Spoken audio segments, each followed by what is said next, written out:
Para lelaki bajingan ini berurusan dengan perempuan yang salah.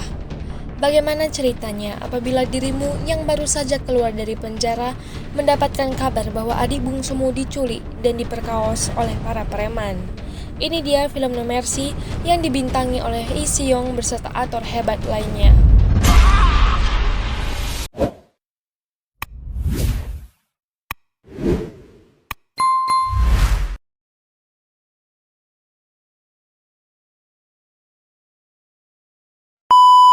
Film ini diawali dengan scene In-ae yang diperankan oleh Lee Seung pergi ke sebuah bengkel membawa palu besar.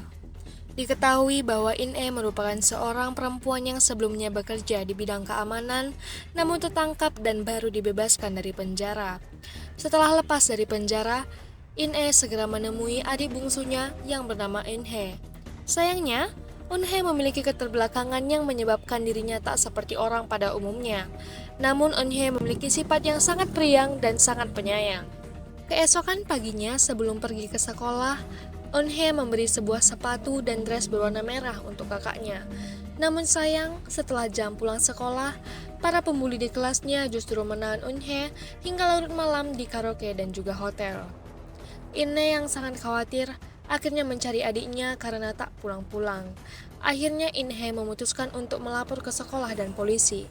Namun sayang, polisi dan pihak sekolah justru menyalahkan In-hye karena tidak menjemput adiknya. Salah satu teman sekelas In-hye kemudian memberikan sebuah video yang berisi video Wi dan pembulian kepada In-hye.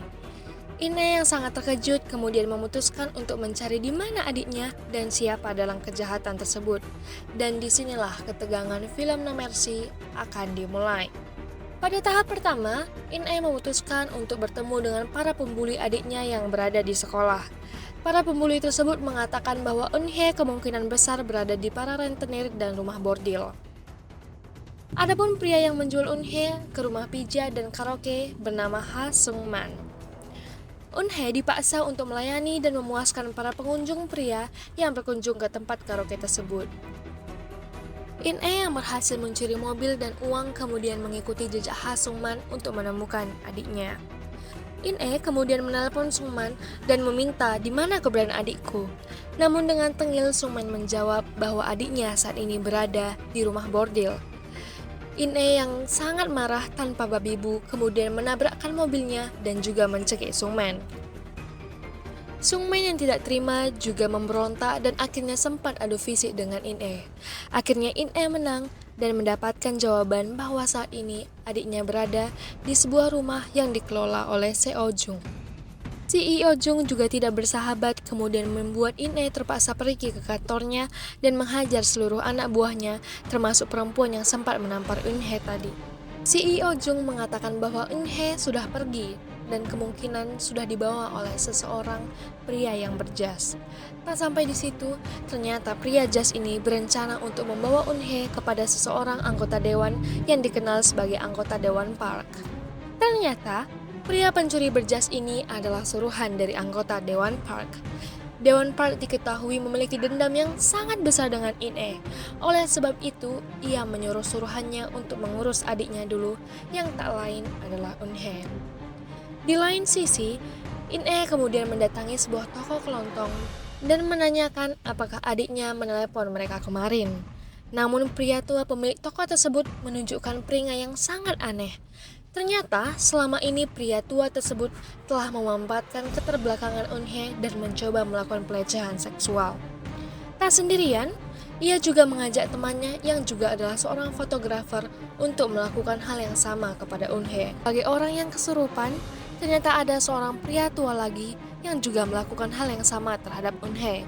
Pria tersebut adalah Oh Jang-suk yang diketahui adalah seorang pebengkel. In-hye yang mengetahui hal tersebut kemudian membereskan para pelaku pelecehan adiknya satu persatu.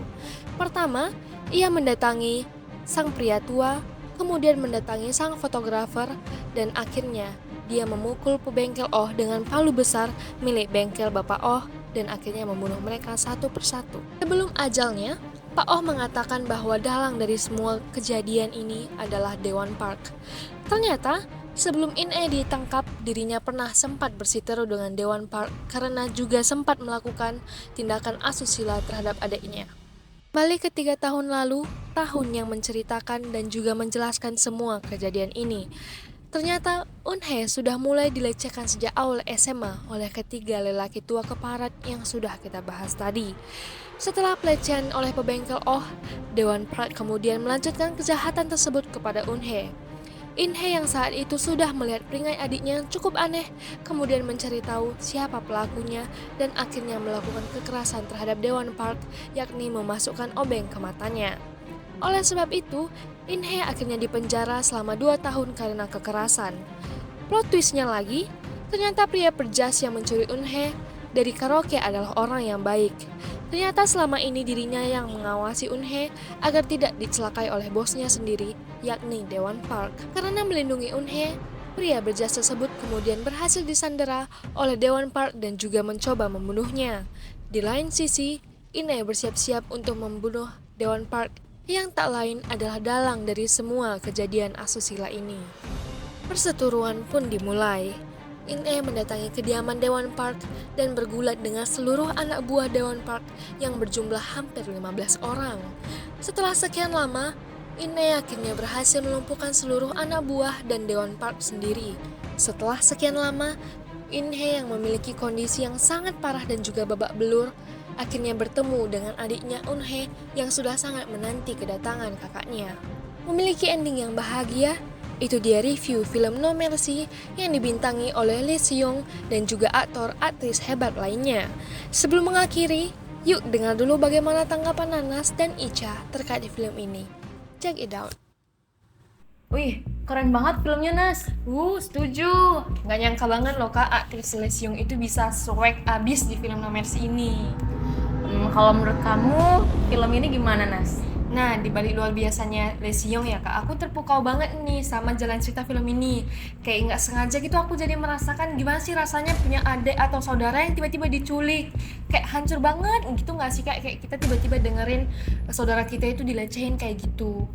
Ya iyalah, aku juga nggak bisa bayangin, Nas, kalau misal adik aku nih tiba-tiba diculik, dilecehin, terus hampir dibunuh sama manusia-manusia bengis kayak di film tadi itu. Nah, mumpung kita bahas pembahasan dendam nih, Nas, kamu tahu nggak kalau di dunia nyata ini juga ada yang sama kayak film tadi loh. Sama apa? Maksudnya ada pembalasan dendam gitu juga kak secara nyata? Kurang lebih sama kayak gitu, Nas. Harusnya kisah ini tuh udah nggak asing bagi kamu karena emang viral banget. Oh, iya. Bahkan beberapa waktu belakangan ini viral lagi loh di TikTok. Namanya itu kisah balas dendam Marian Bahmeer. Marian Bahmer. Tahu. Itu kan yang ibu yang balas dendam sama tetangganya nggak sih kak? Karena dia aniaya putrinya nggak sih? Nah, pinter. Jadi buat teman-teman yang nggak tahu, di tahun 1980, 1981 itu ada sebuah kasus pemerkosaan terhadap anak yang sangat populer sampai saat ini. Kasus ini namanya itu ada Ana, umurnya 7 tahun, sebagai korban pemerkosaan dan pembunuhan dari seorang pria yang bernama Klaus, umurnya itu 35 tahun. Serem banget. Jadi pria yang Klaus ini 35 tahun dan membunuh seorang putri yang 7 tahun gitu ya kak. Wah serem banget. Nah katanya juga ya kak, kalau Klaus ini juga pernah memperkosa 2 gadis sebelumnya dan sempat diadili dan suntik hormon.